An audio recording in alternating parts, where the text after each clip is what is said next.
Hello everyone, welcome back. My name is Arna Sahu, host of Arna's News, and if you are a newcomer, welcome to this channel. I give you warm greetings digitally. Today we are with a special guest, Miss Anna Grace. As the head of AI product commerce at Meta and an avidly esteemed member at Chief, an organization that allows senior women to strengthen their interpersonal and leadership skills, Miss Anna is such an inspiring person of such amazing character. As a role model of mine, I too aim to be of such capable and accomplished qualities.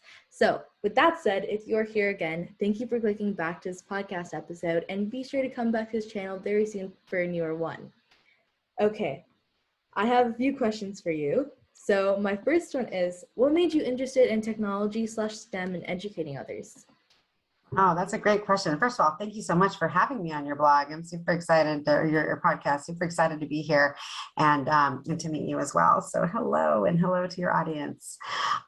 So for me, what got me excited about this? Well, I'll tell you that I actually have a degree in sociology of all things. And so I was very passionate about how individuals interact with their environment and people around them. And this is super important when it comes to tech, right? Because we're engaging with other people in sort of the metaverse space or on the internet. We're engaging with technology and tools. So it's really interesting to come from like a non-specific technical background, but still be very engaged in the social sciences and how people intersect with technology. So for me, that became a passion point that I rallied sort of my career around. That's really cool. Okay, my next question is, what are the best resources that have helped you find your career path? That's a great question. So I think that the most important thing in a career is relationships. Making sure that you are staying plugged in and connected to people that inspire you and that are doing work that is exciting for you. So early in my career, like I mentioned, I had a degree in sociology, and there was a little internet service provider that was opening up like not that far from my home in Houston. And it was just a husband and wife team. They were building this brand new ISP to get people connected to the internet for the first time, really, in our nation.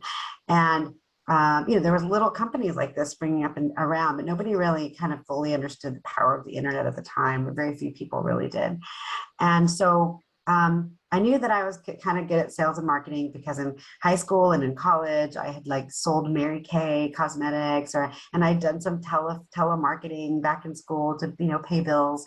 And so I thought that I could maybe help this mom and pop get some sales of their, internet service. So I knocked on their door and introduced myself. And they said, well, we really can't pay you because we don't have that much money. But if you would be willing to work on like commission, we will pay you out of whatever you bring in the door. So I went around Houston and put these little boxes around town that said 2 weeks of free internet access. And then I used my telemarketing skills that I had learned in college. And I called up everybody that had put their little name in the box. And I signed them up for 2 weeks free, right? And then we got them engaged in a sort of internet subscription. And so I would say, definitely like the ability to sort of be curious about something and try, an area and say, I think I could maybe do something. And then when the web started, that husband and wife team said, hey, there's this thing called the web coming, and we need to build a website. And I was like, what is that? How do I do that? And so we opened up a notepad and they taught me how to write the language of the day, HTML, into a notepad. And I built one of the earlier websites, on the internet, just like that. And just basically giving it a try and being willing to fail and make mistakes. And so I would say relationships are critical because the relationships that you build, can carry you through from one opportunity to the next. Staying super curious and making sure that you have, like just an openness to learning, even when things are scary. And even to this day, I do this, right? Like I try to find really challenging and hard things to think about and work on. And then I would say like just being willing to take a chance and fail. I think are pretty critical. Wow, that's a really cool story. Yeah. My next question for you is, what advice would you give someone wanting to pursue a career similar to yours? That's good. It is very similar to kind of what I said before, but I think just first of all, just fearlessness, right? So when I say fearlessness, I don't mean that you don't have fear. I mean it like breaking down the word fearless. So we're all going to be scared when we do new things and we try we try new roles and such for ourselves. But if you take it as a learning opportunity and you're saying, hey, this may or may not be right for me, but I'm going to give it a try. I'm going to learn something new. I'm not going to be afraid of it. I'm not going to be embarrassed if I make a mistake. In fact, it's the making mistakes, it's the failing that actually teaches us the most about what we like and what we don't like. And frankly, it helps us find the things that work, right? We have to fail lots in order to find the things that work. So I would say fear less and go for it more. And don't let anyone tell you that you can't try something and you can do anything. You really can. Okay, yeah. Um, my next question is, what's one thing you wish you had known when you began your career? What do I wish I had known? I wish I had known like how important math is. Oh my goodness. I actually have something called dyscalculia, which is it's a form of dyslexia. I also have dyslexia. It's a form of dyslexia that like moves numbers around. So the same way somebody like flips their letters when they have dyslexia, I also flip numbers, which is awesome. When you're taking tests, you can imagine how challenging that is. To do problems. In fact, I really struggled in college because I couldn't pass calculus. I think I failed calculus 3 times. I was just so discouraged, so depressed. And I didn't know that I had dyscalculia. And it wasn't until I actually dropped out of college and then I got married and then later came back to college and was talking to a professor and I told her about what was happening to me and that I just couldn't master this. And she said, have you ever been tested for a disability? And I said I had not. So she's like, you should go. And so I went and got tested. And that's when I found out that I had this, dyslexia and further this dyscalculia. And it really just changed everything for me because I just realized, A, I'm not dumb. I can actually learn and do things well. I just had to overcome, this. And so I would say, I wish I had known earlier. I wish I had kind of known back in elementary school or certainly, moving up through my grades. And I certainly wish I had known in college. I wish somebody had encouraged me to maybe get tested earlier so that I could I could not have struggled with those failures, but again, it's because of those failures that I finally did get tested. And once I was tested, I went back to college and finished my degree. And I was in a much better position to do so. So, again, just encourage people to get involved in academics. It matters. It certainly, the more you can do early. Math is important. Even if you think you're not going to do math in your future, you'll be surprised how math sneaks in there. And if you have any kind of issues learning or whatever, don't be afraid or ashamed of that. Just go get it looked at, and there's lots of things we can do now to help everyone kind of learn. So. Yeah. Okay. And then my next question is, what was a big challenge that you faced? Oh, a big challenge. I face a lot of challenges all the time. And they come in large and small, right? And they're sort of everyday things that you overcome. Um, I think, gosh, what is a large challenge that I faced that I can share? Well, I would say, certainly what I mentioned before, in the dyslexia and the dyscalculia was an area that I had to overcome. Definitely, insecurity. I will say when I joined Meta, even, I was sort of kind of I'd already kind of been a VP some places and had done a lot of cool things. But coming into my new job, I was a little intimidated because everybody around me were PhDs and incredibly educated. And I just had my bachelor's. And so when I first started, I definitely went through this, the imposter syndrome that everyone talks about. I just felt oh, maybe I'm not as smart as these people, or maybe I don't belong here. They're gonna see right through me any minute now, But again, I go back to some advice that I got from my friend Deb Wu about staying curious. Don't Don't worry about if you're not the smartest person in the room. That's actually good. You don't want to be the smartest person because that means, you're learning from others, right? And so learning and listening and being curious, actually is what enables me to take on the really hard challenges. Is I've gone from, again, being in a place of fear and feeling intimidated to fearing less and focusing more on like being curious and learning in the moment. Yeah, okay. And then I have another question. What is a common myth about your profession that you want to debunk? Mm. You know what? I think one of the things I hear a lot about product management is that the product manager is the CEO of the product. Like he or she is the boss of the product. And I really don't like that analogy at all. I like to think of the product manager as the director of a symphony, because I'm musical, or if you're into movies, you might say the director of a movie, where, yes, that is their job to sort of bring a lot of people's talents together in service of an outcome, whatever that outcome may be. And so I think it's really important for product managers not to like look at themselves as like, I'm the CEO and I make the decisions, because when you do that, you have blind sides and that you're not considering, and you want the people around you to all be contributing to demystifying, like the blind sides for you, so that you've got clarity and clear signal all around you of the things that you might need to know before taking decisions together. So for product management, I say you should see yourself as that conductor of the orchestra. You don't necessarily have to be able to play the bassoon or play the violin. You didn't necessarily write the music, but it is your job to set the pace, conduct the music and bring all those musicians together to produce something really, really beautiful. Okay. And my next question is, if you could step into my shoes, what would you have asked yourself that I didn't? Oh, you have such good questions. Oh my goodness. What haven't you asked me?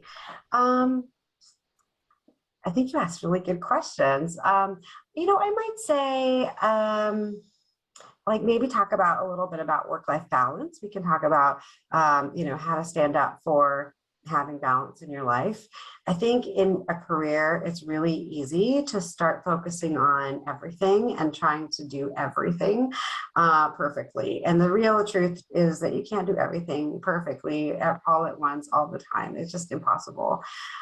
So I think it's really, really important that you prioritize certain things. Like one is rest, right? You want to make sure that you're sleeping, and that rest is just so important for our brains. We're learning more and more about the importance of that. The second is, eating well, making sure that you're taking care of your body and eating well, nutritious, good food, nutritious food, not junk food, right? As much as possible. And I would think about hydrating. I know these sound very simple, but like I literally have my water bottle right here with me because hydration is so important. And, again, it's just so, our bodies are mostly water. Our brains are mostly water. You want to keep them in like peak shape. And then, once you've sort of done that, I would say sort of like prioritizing your mental health. So building in time during your day to do things like, be quiet and sit still, go for a walk. I mean, walks are awesome because they not only give you physical exercise, which is my other one, is like go out and move. They get you out into the sun, get a little bit of, vitamin D. You're maybe walking and, you're not constantly glued to your devices, you're out and looking at nature, and it clears your mind. And that's super, super important. And I think once you have all of that, as you move into times where you've got like family and friends and, maybe children in the future and this kind of thing, you just want to make sure that you're putting everything in the right perspective and you're not overdoing. I see people just overdo their careers, particularly early in their careers, because it's that grinding it out, right? It's that sweat equity. You got to do everything. And the truth is, you just have to do things really well, like do them well. Block your time so that you're making time to do things. You're not procrastinating until the end, but instead you're giving yourself plenty of time to do the work that you need to do. And at the same time, you try to balance so that you're not like staying up all night and doing these things that ultimately deteriorate like our physical and mental health, so that we can't be as effective as we want to be in our lives. So I would say I would prioritize all those things that I mentioned at the beginning and make sure that you've scheduled your day in a way that you can take care of all those like physical, emotional sort of needs. And then, business or your work life is just another piece of that, right? And making sure that even throughout the day that you're carving out time to think, carving out time to breathe, to take that walk. So I think that's one of the areas that people don't talk about too much, just making sure you're taking care of yourself. Okay. And how would you, or how do you continue to learn in order to stay on top of things within your role? That's a good question. So I am plugged into a lot of different things. And sometimes, again, going back to the previous question, it can be too much. So you have to think about what is too much information, right? But when it comes to my day, I tend to start my day in like prayer and meditation as much as possible. And so I'm taking in that goodness. And then, I'm looking at some blogs that I read that are like specific to AI, just to understand what's happening in the AI space and what news is going on. I'm also involved with women in product. So I'll, look at the blogs around women in product or, read some things like some of my friends are amazing writers. Go back to like a Deb Blue or an Ami Bora, so many others that I can name are just like writing great content for women in product or really anyone in product. And so I try to consume those kinds of things.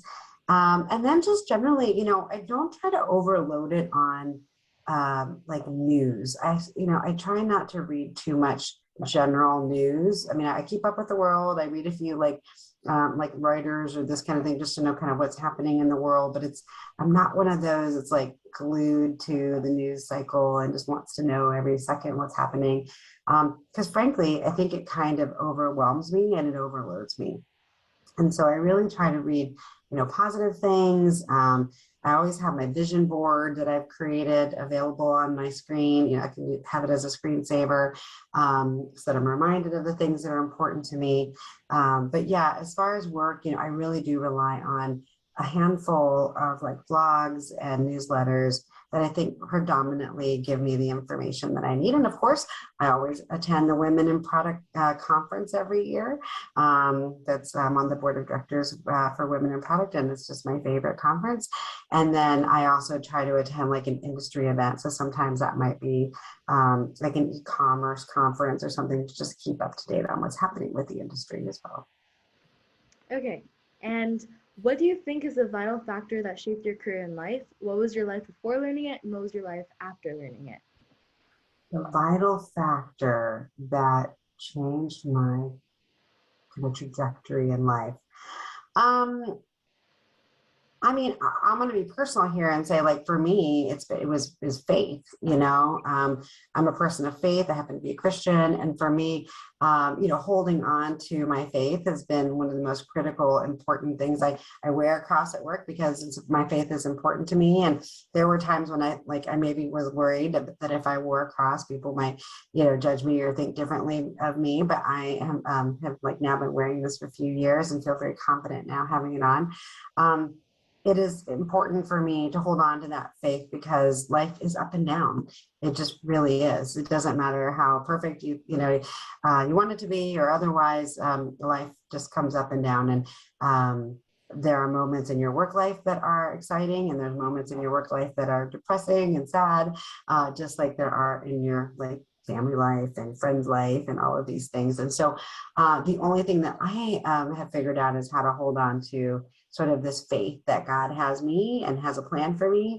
And so I hold on to that, and I'm really doing well. It feels like when I hold on to other things, like, hold on to a marriage or hold on to, a family member or hold on to a job title, or if I hold on to anything, really anything else, it has disappointed me or hurt me or, otherwise not been the best thing to hold true. And so for me, to keep the most stability in my life, like I hold on to faith, and then everything sort of seems to work around that. And my life before that, before I had faith, was like very choppy because I was like clinging to like one or versus the other thing, right? And And so now it's, far more stable because there's a very, very stabilizing factor in that for me. Yeah, okay. And who is your biggest role model slash biggest influence on your life? Oh gosh, that's easy. My mom. My mom is, well, I would say my mom and dad for sure, but my mom because she's a woman and I feel like I've followed in her steps in some ways. And so my mom was a doctor and she was also a colonel in the military. She was a colonel, she just turned 75, and she was a colonel at a time where there weren't that many colonels that were women for sure. And there was also not that many doctors in the military that were women. And so, she tells me stories about how when she was in medical school, you weren't allowed to be pregnant and be in the Army, kind of in the Army program. Actually, it was when she first got out of medical school and was going to her first, I think, residency. And she was pretty pregnant at the time with me, actually. And when she got there, her commander, somebody said something to her commander in front of her about like her being pregnant. Is that allowed? And allowed. And her commander was like, pregnant? I don't see anybody pregnant here. I don't see a pregnant person. And my mom was very pregnant with me. I mean, all that to say that, had they been talking about her pregnancy, she probably wouldn't have been allowed to stay in the program. She would have had to leave until, she was not pregnant anymore. But somebody like basically made an exception and allowed her to stay in the program. And then of course she had me. So I just admire her tenacity of, trying something hard, being in a space always that wasn't always necessarily the most welcoming, but being just a kind person as she went through her career. And in her kindness, people were kind back to her and gave her opportunities, and she was able to succeed. So just incredibly proud of all that she accomplished, and she set the bar pretty high, not just as a professional, but as a mom. She was a great mom, definitely knew that I was loved and cared for, and that's the kind of foundation that we can really grow on top of for sure. Okay, and what's the most common reason for people falling and giving up in your opinion? Do you have any tips to succeed? What's the most common reason for people? Okay. I think people they lose faith in a sense, in themselves, and they just stop. I think that the part of failing when you actually fail is when you stop, when you stop trying. And I think, again, we're not always meant to do everything. Sometimes life is telling you this isn't the road. You're on the wrong road. And that is absolutely okay. I have certainly been going down roads and then I'm like, oh, wait a minute, this isn't the road I thought I was going to be on. Let me go over here. Also, when I have sort of forced things, there's sometimes in life when you're just forcing something that's like so like you're trying to move a boulder up a mountain and it's crushing you, and you have to rethink, like, is this right? Like, is this really what's right for me? Maybe there's reason. Now, again, it's a very delicate line, right? Because sometimes you feel like, is it that I'm quitting because I'm tired, I don't want to do this anymore, or is it quitting or whatever, or is it quitting because no, I don't actually think this is the right path. I think I'm pushing in the wrong direction. And I do think that in your heart, sometimes when things get hard and you just get mad and frustrated, you're like, I'm out of here, I'm done with this, you sort of still know in your heart, like, no, but this is what I'm meant to do. I know this is the right path for me, right?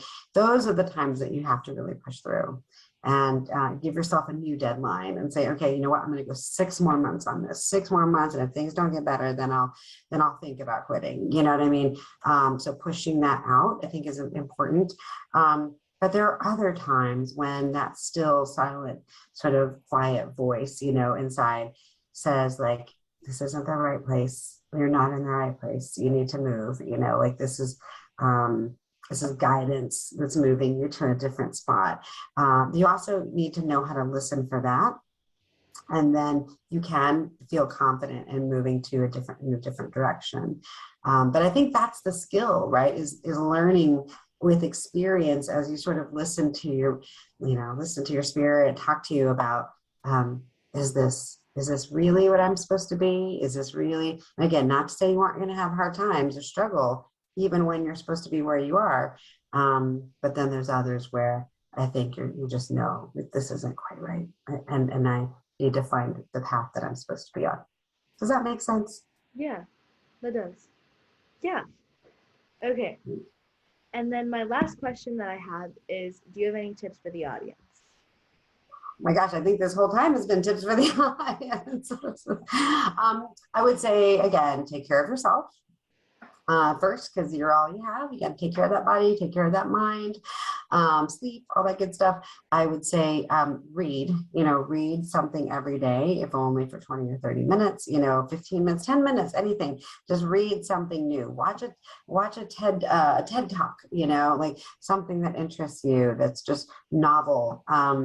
I think that's really important. And then I would say, stay positive, find your center, and go for it, and you are going to have ups and downs, and that's part of it. And just enjoy the ride. It's true that the highs are high because you know what a low feels like. And then the whoop, you succeed and you feel proud. And there's just been nothing that I've ever done in my life that made me feel prouder than something that I worked super hard at, right? If something was hard and I did it, I overcame it. That was a proud moment. If something comes like too easy, you're like, well, I didn't have to work that hard for that, right? So take on the hard stuff and believe that you can. Surround yourself with people who believe that you can too, and that they can as well, so that you're all moving in the same direction together. It really does matter who you hang out with, because they can lift you up or they can pull you down. And so you have to be thoughtful about the sort of the groups that you connect with on there. Okay, so thus that concludes the episode for this week. And if you want to know more about how I relate to these amazing topics, then stay tuned for upcoming episodes. Check out Miss Anna's LinkedIn page, which I will mention in the description, and make sure to come back to the channel very soon for a new episode. Once again, thank you for finding me, and I hope we stay in touch with each other. Dito, you are listening to Arna Sahu, the host of Arna's News. Peace out. See you very soon. Toodles!